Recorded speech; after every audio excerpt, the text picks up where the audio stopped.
Okay, now we're going to do the domain of the log function. Remember, in the graph of a log function, if we look at the graph of log function, it runs along the y-axis and goes off to the right. So the domain consists of positive real numbers. So whatever you're evaluating the log at, the argument of the log has to be greater than 0. So for example, on this first one, if we're looking at log base 3 of 5x minus 1, this 5x minus 1 has to be greater than 0. Otherwise, we can't evaluate the log because it's not in the domain. So 5x minus 1 has to be greater than 0. Just solve for x by adding 1 and dividing by 5. So the domain of this function is all the x's in the set where we have 1/5, not including 1/5, all the way to infinity.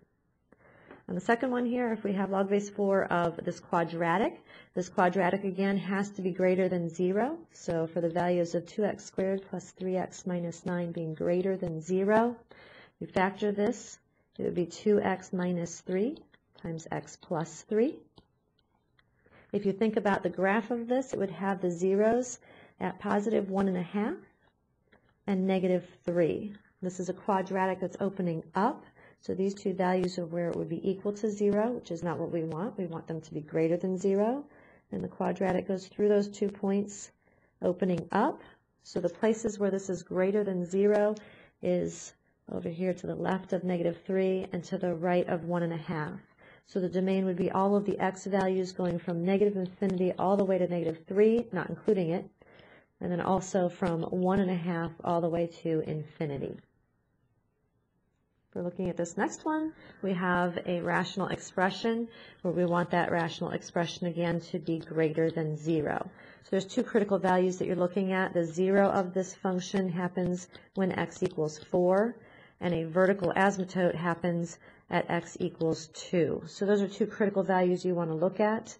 When x equals 2 and 4, that would be equal to 0 and not equal to at all because it makes the denominator equal to 0. So you test some values in these three interval locations. So if I plug in the point of 0, I get a negative over a positive. That's a negative. If I plug in a point at 3, that would be a negative number over a negative number, which would be positive. And if I plug in the number 5, I would get 5 minus 4 is a positive number, 2 minus 5 is a negative number, a positive divided by a negative is negative. And I want the values where this function is greater than 0. Those are all the values in between 2 and 4.